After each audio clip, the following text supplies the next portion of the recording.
Shalom, selamat pagi sahabat GCC yang diberkati oleh Tuhan Yesus Kristus. Salam anugerah, salam dalam pengharapan kita di dalam Yesus Kristus Tuhan. Selamat menyambut Paskah sekali lagi saudara. Paskah hari kedua menikmati kebangkitan Tuhan. Kebangkitan ada karena Dia yang mengasihi kita, Dia yang mencari kita, yang berdosa ini hingga diketemukan. Hingga orang yang berdosa ini, yang hina ini kemudian diberikan secara cuma-cuma kasih karunia. Kebangkitannya adalah untuk menebus kita, saudara. Love of God is all I need. Amin. Mari kita siapkan hati kita untuk membaca merenungkan firman Tuhan. Kita berdoa dalam nama Yesus. Bapak, terima kasih Tuhan pagi hari yang diberkati. Kami sambut syukur berkat-berkat Tuhan yang sungguh spesial dan luar biasa dalam kehidupan kami. Tangan kuat Tuhan yang selalu menopang kami. Dan kami terima semua berkat-berkat yang daripada-Mu Tuhan. Untuk menyambut sabda-Mu, menyambut firman-Mu dengan ucapan syukur di dalam nama Yesus Tuhan. Terima kasih Bapa. Kebaikan kemurahan-Mu senantiasa melingkupi kami. Dalam nama Yesus kami berdoa. Haleluya. Amin. Dan biarlah di dalam kasih Tuhan yang luar biasa, kita menyembah Tuhan yang sangat kita cinta. Amin.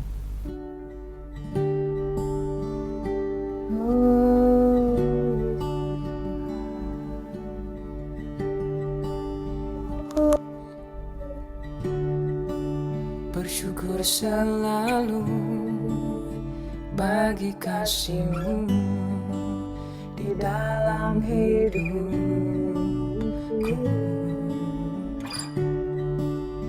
Takkan ku ragu atas rencana-Mu untuk masa depanku. Sebagai Bapa yang baik, takkan pernah Kau melupakanku. Sebagai Bapa yang sangat baik, takkan pernah Kau meninggalkanku.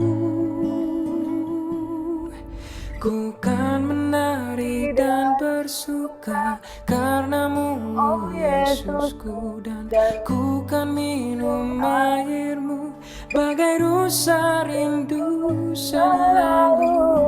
Ku hidup dalam-Mu dan hidup-Mu di dalamku, oh Yesusku. Kau sangat ku cinta.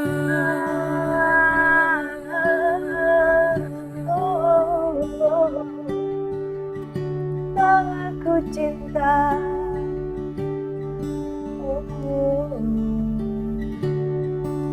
Bersyukur selalu bagi kasih-Mu di dalam hidupku.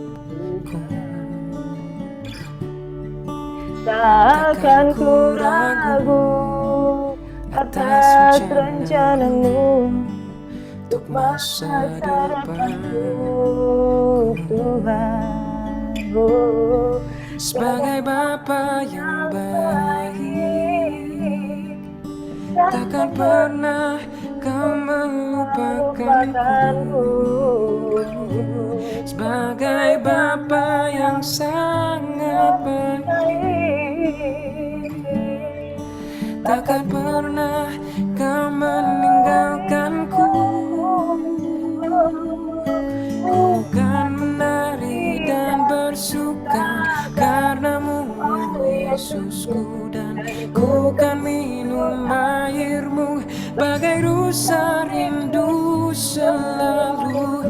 Ku hidup dalam-Mu dan hidup-Mu di dalamku, oh Yesusku. Ku kan menari dan bersuka karena-Mu, Yesusku, dan ku kan minum air-Mu bagai rusa rindu selalu. Ku hidup dalam-Mu dan hidup-Mu di dalamku, oh Yesusku. Kau Kau sangat ku cinta.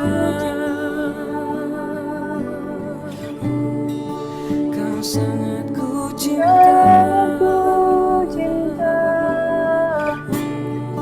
Kau sangat ku cinta.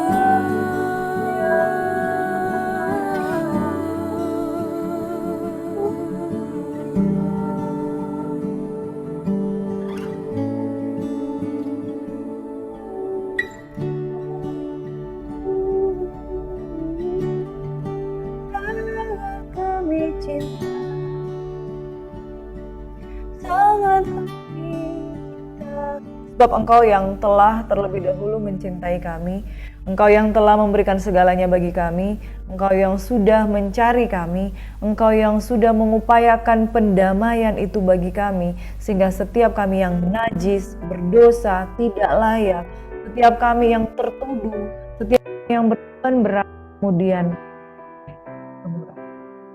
makasih Tuhan, cintamu membebaskanku, pasca itu telah membangkitkan. Makasih Tuhan Yesus, sungguh terima kasih Bapa God is all I need. Thank you Lord. Makasih Bapa buat pagi hari ini, pagi hari yang diberkati Tuhan, pagi hari kami menyambut berkat-Mu, pagi hari kami menyambut firman-Mu, pagi hari di mana every day is a beautiful day, it's a blessing day, karena ketika kami mengawali segala sesuatu bersama dengan Tuhan, segala sesuatu akan menjadi mudah, walaupun ada masalah, iya benar, tapi Tuhan selalu memberikan kekuatan. Thank you Jesus. Amin. Buat saudara-saudaraku yang merayakan, selamat merayakan Paskah. Tuhan Yesus memberkati kita semua. God bless you. Pagi hari ini saudaraku, firman Tuhan akan kita renungkan bersama-sama. Pagi hari ini kita akan merenungkan firman Tuhan dari Kitab Kidung Agung pasal 5 hingga 8 dan Kitab Yesaya pasal 1. Saudaraku, cinta kuat seperti maut. Hanya maut yang dapat memisahkan kita dengan suami kita. Tapi maut tidak bisa mengalahkan Yesus Kristus Tuhan. Karena cinta kuat seperti maut. Saudaraku yang diberkati oleh Tuhan Yesus Kristus, hari ini kita merasakan bahwa pengorbanan Tuhan itu sempurna lewat peristiwa Paskah. Sebabnya hari ini sungguh luar biasa kita diberkati dengan firman Tuhan dari Kitab Kidung Agung tentang cinta. Berbagai macam kata-kata cinta yang kita akan baca dalam Kidung Agung memang kadang-kala terdengar vulgar. Tapi saudara, vulgar itu di dalam hubungan pernikahan itu kudus, sah, diberkati Tuhan. Dan satu hal memang cinta itu berbicara sebuah keintiman yang nggak bisa diintervensi oleh orang luar. Cinta itu yang intimacy tidak bisa diintervensi oleh orang luar. Di dalam Kidung Agung 5 ada kerinduan mempelai perempuan. Kusumpahi kamu putri Yerusalem, bilakah kamu menemukan kekasihku, apa yang kamu katakan padaku, sakit asmara aku. Ya saudara, perempuan itu berbicara tentang gereja. Mempelai yang merindukan Tuhan itulah yang dicari. Saudara, mempelai perempuan memuji mempelai laki-laki dan mempelai laki-laki memuji mempelai wanita. Saudara, mempelai wanita berkata seperti ini. Apakah kelebihan kekasihmu daripada kekasih yang lain? Hai jelita di antara para wanita. Apakah kelebihan kekasihmu daripada kekasih yang lain sehingga kau sumpahi kami begini? Ya, dia memuja calon mempelai prianya, putih bersih, merah cerah, matanya bagaikan merpati, pipinya bagaikan bedeng rempah-rempah, tangannya bagaikan bundaran emas, kakinya adalah tiang-tiang marmer putih, dan kata-katanya manis semata-mata, segala sesuatu padanya menarik. Demikianlah kekasihku, demikianlah temanku, hai putri Yerusalem. Saudaraku, gereja yang memuji-muji Tuhan, ibarat mempelai wanita yang memuji-muji mempelai laki-laki. Saudara, di sana ada cinta, ada ekspektasi, ada kerinduan, dan ada positive vibes. Dan Tuhan bertata di atas puji-pujian umatnya. Makanya mempelai wanita, gereja Tuhan, itu adalah gereja yang memuji dan menyembah. Amin. Di pasal yang ke-6, mempelai laki-laki memuji mempelai perempuan. Ada begitu banyak hal yang luar biasa ketika mempelai laki-laki memuji mempelai perempuan. Ibarat Kristus Yesus sebagai mempelai laki-laki memuji gereja yang dibanggakan. Ada ketujuh jemaat yang ada di Kitab Wahyu. Di antara ketujuh jemaat, yang lainnya Smyrna lumayan lah. Tapi yang lain mendapat celah. Hanya satu jemaat yang dipuji, yaitu jemaat Philadelphia. Kalau jemaat yang lain, Laodikia dibilang jemaat yang suam-suam kuku. Jemaat yang Efesus itu kehilangan kasih mula-mula. Saudara, gereja Tuhan itu berbicara hubungan mempelai pria kepada mempelai wanita. Mempelai wanita ini ada kriterianya, saudara. Kalau kita mau masuk di dalam kriteria dipuji, gereja yang dipuji, standarnya adalah jemaat Philadelphia. Standarnya adalah jemaat yang melakukan apa yang Tuhan mau. Standarnya adalah gereja yang tidak suam-suam, gereja yang kembali kepada kasih yang mula-mula, gereja yang tidak takut menghadapi aniaya, gereja yang menanti-nantikan Tuhan. Jadi mempelai wanita itu ada kriterianya. Di kitab Kidung Agung ini bagaimana kriteria mempelai wanita adalah mempelai yang memuji-muji mempelai pria dan mempelai pria memuji-muji mempelai wanita. Cantik engkau manis. Cantik engkau manisku seperti kota Tirsa, Juwita seperti ini yang luar biasa di ayat 4. Dahsyat seperti bala tentara dan prajurit. Jadi mempelai wanita di dalam standarnya Tuhan adalah mempelai yang dahsyat. Bala tentara dengan panji-panjinya. Berbicara tentang pasukan yang berkemenangan. Berbicara tentang pasukan yang kuat, pasukan yang bergerak, pasukan yang progresif, pasukan yang bergerak di dalam kegerakan ilahi. Saudara, mempelai wanita adalah mempelai yang tidak ketinggalan kegerakan roh Allah. Mempelai wanita adalah mempelai yang bukan kaleng-kaleng, saudara. Bukan mempelai wanita yang kemayu gitu aja ya, tapi bala tentara dengan panji-pancinya. Itulah yang dikatakan mempelai wanita yang dipuji-puji oleh mempelai pria. Cantik engkau manisku, dahsyat seperti bala tentara dengan panji-panjinya. Itu sebabnya wanita-wanita kesayangan Tuhan, mempelai wanita kesayangan Tuhan adalah mempelai wanita yang berdandan dengan Efesus, ya. Efesus 6 dengan selengkap senjata Allah, saudaraku. Efesus 6 dengan selengkap senjata Allah, ketopong keselamatan, pikiran yang dibaharui, saudara, ikat pinggang kebenaran, pedang roh Allah, baju sirah keadilan, kasut kerelaan memberitakan Injil damai sejahtera. Demikian standar dari mempelai wanita yang dipuji-puji dahsyat seperti bala tentara dengan panji-panjinya. Artinya ini adalah orang-orang yang dibentuk menjadi mempelai surgawi dengan selengkap senjata Tuhan. Ini bagaikan kawanan domba, bagaikan belahan dua delima, balik telekung, di balik penutupmu, di balik cadarmu, engkau begitu cantik. Permaisuri ada 60, selir 80, dan darah-darah tak terbilang banyaknya, tetapi dialah satu-satunya. Merpatiku, idam-idamanku, satu-satunya anak ibuku. Siapakah dia yang muncul laksana fajar mereka, indah bagaikan bulan purnama, wow, bercahaya bagaikan surya, dahsyat seperti bala tentara dengan panji-panjinya. Diulang lagi, saudara. Jadi mempelai wanita itu dahsyat seperti bala tentara dengan panji-panjinya. Berbicara mempelai wanita yang diperlengkapi dengan kelengkapan senjata Allah.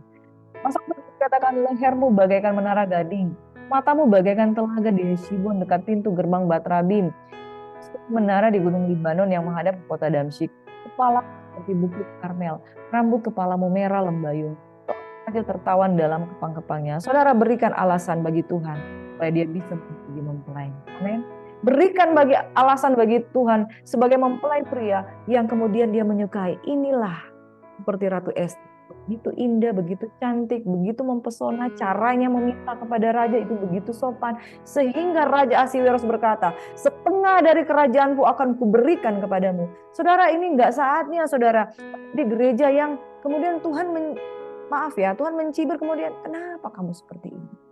Tidak setia dan lain sebagainya. Standar gereja Tuhan adalah gereja yang dipuji-puji. Standar gereja adalah gereja yang sebagai mempelai. Standar gereja adalah gereja yang mempesona Kristus. Saudara, standar untuk mempesona itu adalah ada upaya, ada effort. Sebagaimana Esther dirempah-rempahi. Dan karena ketaatannya kepada sida-sida, kepada pelayan-pelayan raja, dia disukai, mudah dididik, mudah dibentuk. Jadi mempelai wanita itu adalah orang-orang yang lembut hatinya, gampang dibentuk, gampang dididik. Jadi orang-orang yang keras kepala yang tidak mau dibentuk. Karena wanita yang dipuji-puji Tuhan adalah mempelai yang memiliki Saudara, jangan jadi orang Kristen yang kalau untuk taat aja dicari-cari. Gembala mulai cari, di mana dia? Kok nggak ada kelihatan di gereja? Hilang lagi. Padahal sudah lahir baru, sudah punya Roh Kudus. Tetapi untuk dibentuk menjadi mempelai, kayak mau dipaksa-paksa. Mau dibentuk menjadi mempelai, kayak mau digiring ke pembantaian, saudara. Mari jadi mempelai wanita yang lembut, yang lunak, yang mau dibentuk menjadi pasukan-pasukan bala tentara surgawi yang memegang panji. Orang kalau memegang panji, artinya dia eksis dan kemudian dia adalah orang-orang yang maju dalam hal. Pasal yang ke-8 berbicara juga tentang pasal yang ke-7 dan ke-8, betapa cantik, betapa jelita engkau hai tercinta di antara segala yang disenangi. Ada the feeling of favorite, ya, suatu hasrat untuk menjadikan engkau spesial itu dari mempelai wanita, dari mempelai pria kepada mempelai wanita. Kepunyaan kekasihku aku, kepada gairahnya tertuju. Jadi saudara, itu hasrat ke Tuhan itu ada, hasrat untuk mencari Tuhan itu ada, semangat untuk membaca firman itu ada, semangat pagi-pagi untuk baca 5 pasal per hari bersama Ibu Priscilla di Gracia Hope Compassion Channel itu ada, semangatnya ada, saudara. Itulah kenikmatan cinta dan kasih sayang. Di pasal yang ke-8 ini ayat 6 berkata, taruhlah aku seperti meterai pada hatimu. Seperti meterai itu berarti tanda kepemilikan dan sah, dan tidak bisa dibatalkan dengan apapun. Karena cinta kuat seperti maut, kegayuhan gigi seperti dunia orang mati, nyalanya adalah nyala api seperti nyala api Tuhan. Air banyak tidak dapat memadamkan cinta, sungai tidak dapat menghanyutkannya. Sekalipun orang memberi segala harta benda rumahnya untuk cintamu, ia pasti akan dihina. Saudara, kalau engkau mencari Tuhan dengan sungguh-sungguh, engkau mungkin akan diketawakan karena cinta itu kadang gila. Cinta itu kadang kita memberikan segala sesuatu dan orang mungkin akan menertainya. Tapi cinta kuat seperti maut dan tidak ada yang dapat memisahkan sebuah perpisahan selain maut. Tapi di dalam Kristus bahkan maut dikalahkan oleh karena cinta. Amin. Sahabat GSS yang diberkati oleh Tuhan, nyalanya adalah nyala api seperti nyala api Tuhan. Cinta itu kuat, termaterai, Roh Kudus sudah dimateraikan dalam kehidupan kita sebagai jaminan segala sesuatu. Karena ini cinta, ini tunangan, saya sudah kasih kamu cincin, yaitu Roh Kudus. Ayat yang ke-8, Kidung Agung yang terakhir, kami mempunyai seorang adik perempuan yang belum mempunyai buah dada. Apakah yang akan kami perbuat kepada adik perempuan kami pada hari ia dipinang? Jadi ketika gereja Tuhan diperumpamakan sebagai wanita dewasa dengan suatu keintiman yang hanya bisa diketahui oleh orang-orang yang dewasa dan menikah. Ada satu adik dari mempelai perempuan, dia belum memiliki buah dada. Artinya dia belum dewasa. Apa yang harus kami lakukan kalau pada hari ia dipinang? Saudara, gereja yang dewasa tidak bisa dipinang. Gereja yang tidak lengkap pakaiannya tidak bisa dipinang. Gereja yang tidak mempersiapkan diri untuk menjadi dewasa tidak bisa bertemu dengan mempelai pria. Saudara, jadilah mempelai wanita yang dewasa. Pasal 8 ayat 11 dan 12 berbicara tentang Salomo mempunyai kebun anggur di Baal Hamon. Diserahkannya kebun anggur itu kepada para penjaga, masing-masing memberikan 1000 keping perak untuk hasilnya. 12, kebun anggurku yang punyaku sendiri ada di hadapanku. Bagimulah 1000 keping itu, Raja Salomo, dan 200 bagi orang yang menjaga hasilnya. Ya, kebun anggur Salomo diserahkan kepada penjaga, diberikan 1000 keping perak, itu banyak, saudara. Kebun anggur punyanya sendiri ada di hadapanku. Bagimulah 1000 keping itu, Raja Salomo, dan 200 bagi orang yang menjaga hasilnya. Ini berbicara tentang bagaimana kebun anggur itu harus dijaga. Sebuah relationship di mana kebun anggur itu tempat pacarannya Salomo dan Sulamit itu dijaga. Ya. Jadi saudara, hidup itu harus dijaga karena hubungan dengan Tuhan itu harus dijaga. Ayat yang terakhir di kitab Kidung Agung 8. Hai penghuni kebun, teman-teman memperhatikan suaramu, perdengarkanlah itu kepadaku. Cepat kekasihku, berlakulah seperti kijang atau seperti anak rusa di atas gunung. Saudara, hubungan relationship itu harus proaktif satu dengan yang lain. Mempelai bersaut-sautan itu artinya saling membalas, menyapa, saling mencintai, saling saling bangun hubungan satu dengan yang lain. Saya akan simpulkan tentang ayat-ayat dari Kidung Agung ini bahwa yang pertama ini berbicara tentang hubungan suami istri yang kudus yang melambangkan Kristus dengan jemaat. Yang pertama sifatnya private. Relationship sifatnya private. Artinya hanya kita dengan Tuhan yang kemudian itu melibatkan dasar cinta yang begitu kuat. Mikal aja lewat saudara ketika Daud jatuh cinta dengan Tuhan. Ya, Mikal menertawakan Daud, kenapa kamu seperti itu, bertelanjang dan menari-nari di hadapan Tuhan? Saudara, kalau kita cinta kepada Tuhan, orang akan menertawakan kita. Karena seperti di dalam Kidung Agung, ya 8 ayat 7, ya saudara tadi kita baca, sekalipun orang memberi segala harta benda rumahnya untuk cinta, namun ia pasti akan dihina, pasti akan diketawakan. Karena cinta itu sifatnya private, apapun akan kita lakukan untuk menjaga cinta. Dan sifatnya private dan melibatkan relasi yang kuat satu sama lain antara suami dan istri. Ini berbicara juga antara Kristus dengan jemaat. Saudara, kalau engkau tidak punya private relationship dengan Tuhan, hubunganmu itu hanya di depan orang lain, dan bisa saja itu nggak benar. Bisa saja itu kita sebenarnya aslinya nggak dekat sama Tuhan. Yang kedua, hubungan yang sehat melibatkan dua pihak saling menghargai, saling memuji, saling memuja satu sama yang lain.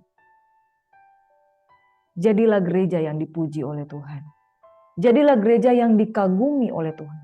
Jadilah gereja yang kemudian Tuhan menghargai upayamu karena kamu punya effort untuk menunjukkan cinta kepada Tuhan. Saling menghargai, saling memuji, saling memuja satu dengan yang lain. Tuhan sudah membayar segalanya benar. Tapi untuk cinta ada usaha untuk menunjukkan kasih kita pada Tuhan. Yang ketiga, hubungan yang intim dan karib membutuhkan dua pribadi yang dewasa. Apa yang harus kami lakukan untuk adik kami yang belum bertumbuh buah dadanya? Bagaimana kalau dia dipinang? Dia belum dewasa. Saudara, kalau orang tidak dewasa tidak bisa menikah. Kalau orang tidak dewasa tidak bisa dipinang. Kalau jemaat gereja Tuhan tidak dewasa, Kristus tidak bisa menjadikan kita pasangan. Yang terakhir, hubungan suami istri hanya bisa dipisahkan oleh maut. Demikian pula hubungan Kristus dengan jemaat. Bahkan tidak dipisahkan oleh maut. Artinya ini unbreakable. Tapi maut aja dikalahkan, saudara. More than betapa cintanya itu lebih kuat daripada maut. Amin. Demikian kitab Kidung Agung yang kita bahas bersama. Kita akan masuk di dalam kitab Yesaya, di mana Yesaya itu ada 3 bagian besar, yaitu dari proto Yesaya ayat pasal 1 hingga 39, pasal 40 hingga 55, kemudian pasal 56 hingga 66. Di pasal 1 hingga 39 berbicara tentang bagaimana teguran-teguran terhadap dosa-dosa bangsa Yehuda. Bagaimana ada bangsa Asyur, dan kemudian di Yesaya 40 hingga 55 ada bangsa Babel yang hidup dalam pembuangan di Babel, bangsa Yehuda hidup dalam pembuangan di Babel. Yesaya memberitakan bahwa ada janji-janji Tuhan untuk membebaskan mereka untuk kembali ke Yerusalem. Yang bagian yang ketiga, bahwa sebagian besar ditujukan kepada bangsa yang ada yang kembali ke Yerusalem, ada yang membangun tembok, ada yang kemudian bersama-sama dengan nabi-nabi yang lain, mereka diyakinkan lagi bahwa Tuhan akan memenuhi janji-janjinya kepada bangsa itu. Jadi kitab Yesaya ini berbicara tentang di ayat 2 hingga 9 berbicara tentang pengaduan terhadap bangsa yang tidak setia. Ayat 10 hingga 20 berbicara tentang bertobat itu lebih baik daripada sekedar mempersembahkan korban. Yang ayat 21 hingga 31 berbicara tentang hukuman atas Yerusalem. Jadi yang menarik di sini, saudara, kitab Yesaya itu adalah penglihatan yang telah dilihat Yesaya bin Amos tentang Yehuda dan Yerusalem di zaman Uzia, Yotam, Ahaz, dan Hizkia. Jadi di beberapa pemerintahan Raja Yehuda itu ada Nabi Yesaya yang berperan penting di dalam menyampaikan suara Tuhan. Di ayat yang kedua dikatakan, dengarlah hai langit dan perhatikanlah hai bumi, sebab Tuhan berfirman, aku membesarkan anak-anak dan mengasuhnya, tapi mereka memberontak terhadap aku. Lembu mengenal pemiliknya, tapi Israel tidak. Keledai mengenal palungan yang disediakan tuannya, tapi umatku tidak memahaminya. Di sini Tuhan mencela persembahan-persembahan mereka. Mereka mempersembahkan korban banyak, tapi Tuhan katakan, aku jemu dengan semuanya itu. Ketika kamu datang menghadap hadiratku, siapa yang menuntut itu daripadamu? Tapi kamu menginjak-injak pelataran baik suci. Jadi Tuhan bilang, jangan, bawa persembahanmu itu tidak sungguh. Saudara, tadi kita belajar tentang kitab Kidung Agung, antara mempelai pria dan mempelai wanita itu ada puji-pujian satu dengan yang lain. Puji-pujian kita kalau gadis, waktu gadis dipuji dengan calon suami kita, enak ya, dirayu itu enak, wah terangkat. Tapi kalau nggak tulus, ngapain kalau nggak tulus? Demikian pula saudara, ketika persembahan kita harusnya itu berbau harum, di hadapan Tuhan nggak berbau harum, jangan lagi, udahlah, kamu jangan bawa persembahanmu yang tidak sungguh. Itu jijik bagiku. Kamu merayakan perayaan-perayaan untuk mengadakan pertemuan, aku nggak tahan melihatnya. Saudara, dibandingkan dengan perayaan-perayaan, Tuhan mau segala sesuatu itu yang spontanitas. Engkau melakukannya karena engkau mencintai Tuhan. Bukan hanya gara-gara, wah ini hari Paskah, kita itu mau jalan di jalan sambil pegang obor. Tapi hati kita tuh biasa dengan Tuhan hanya karena ingin melakukan perayaan. Hati-hati umat Kristen yang terjebak dengan momentum perayaan-perayaan. Kalau hari Natal hampir tiap hari bikin ibadah, tapi Natal itu nggak ada damai di hati. Saudara, perayaan bulan barumu dan pertemuanmu yang tetap aku benci melihatnya. Semua itu menjadi beban bagiku. Aku telah payah menanggung. Namun saudara, ada teguran yang luar biasa berkata di dalam ayat 18 hingga 19. Marilah baiklah kita berperkara. Oke, mari let's deal. Sekalipun dosamu merah seperti kemisi, aku akan membuatnya menjadi putih seperti salju. Sekalipun berwarna merah seperti kain kesumba, akan menjadi putih seperti bulu domba. Jika kamu menurut dan mau mendengar, maka kamu akan memakan hasil baik dari negeri itu. Tapi jika kamu melawan dan memberontak, maka kamu akan dimakan oleh pedang. Sungguh Tuhan Allah yang mengucapkannya. Sekali lagi kita berhadapan dengan kitab yang paradoks. Tadi kitab Kidung Agung berbicara tentang the love of God. Ini kitab Yesaya berbicara tentang teguran Tuhan. Sifat kitab-kitab ini tidak kronologis ya saudara, tapi sifat kitab-kitab ini adalah kitab yang satu kitab syair, dan yang ini kitab adalah merupakan peristiwa teologia yang berada di masa pemerintahan kerajaan Yehuda. Di sini kita melihat cinta Kidung Agung tidak sekedar berbicara tentang sesuatu yang manis, tapi berbicara juga soal bagaimana mempertahankan cinta. Dimana kalau kita udah melenceng, Tuhan bilang, kembali, kamu bawa persembahan tapi hatimu gak benar. Dan Tuhan berkata, oke, aku akan membuat dosamu merah seperti kimisi menjadi putih seperti bulu domba. Tapi kamu harus menurut, mau mendengar, maka kamu akan memakan hasil yang baik.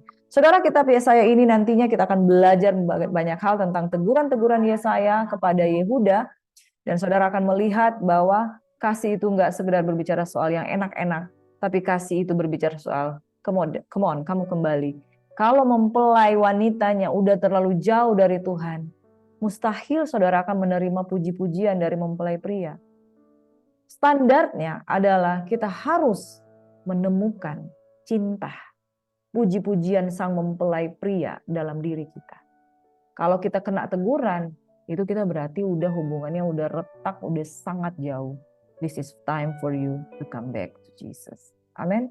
Selamat merayakan Paskah, menikmati kasih Tuhan yang mencari, menyelamatkan yang terhilang. Engkau dan saya ada di tengah-tengahnya. Dan hari ini ketika engkau mendengarkan sabda firman Tuhan, jangan keraskan hatimu seperti pada hari-hari di mana engkau tidak mengenal Tuhan. Amin. Mari kita berdoa. Cinta kuat seperti maut, dan tidak ada yang dapat memisahkan suami dan istri selain maut. Tapi lebih daripada itu, kasih Kristus tidak dapat memisahkan kita dari maut, tapi mengalahkan maut, dan maut tidak berkuasa atas kita. Kasih Kristus membuat kita berkemenangan atas maut, karena hai maut, di manakah sengatmu? Tidak ada. Bapa di surga, ajar kami untuk memiliki cinta sebagaimana cinta mempelai wanita kepada mempelai pria. Ada puji-pujian, ada pemujaan di sana, ada kebanggaan mempelai pria kepada sang wanita. Gereja Tuhan harus menjadi jemaat sebagaimana Philadelphia dipuji-puji. Kami meninggalkan standar-standar pemikiran kami yang salah tentang hubungan dengan Kristus. Kami menjadi bala tentara yang kuat dengan panji-panjinya, dan kami menjadi pribadi yang mengenakan selengkap senjata Tuhan untuk menjadi mempelai yang tangguh, berkemenangan, bahkan dipuji oleh mempelai. Terima kasih Bapa di surga, firman Tuhan pagi hari ini, Engkau yang sudah memberkati. Kami sambut syukur berkat-berkat Tuhan pada pagi hari ini, menerima berkat-berkat Tuhan. Haleluya. Cinta kuat seperti maut, saudara. Bahkan cinta melampaui. Tuhan Yesus memberkati kita semua. Amin. Saudara-saudara yang belum mengikuti channel ini, please subscribe for more notification and more videos. Saudara akan menerima pemberitahuan untuk menerima video-video terupdate kami, dan kami merenungkan 5 pasal per hari. Mari dukung dalam doa saudara, dan terima kasih atas dukungan Bapak Ibu semua. Shalom, Tuhan Yesus memberkati. Selamat beraktivitas. God bless you.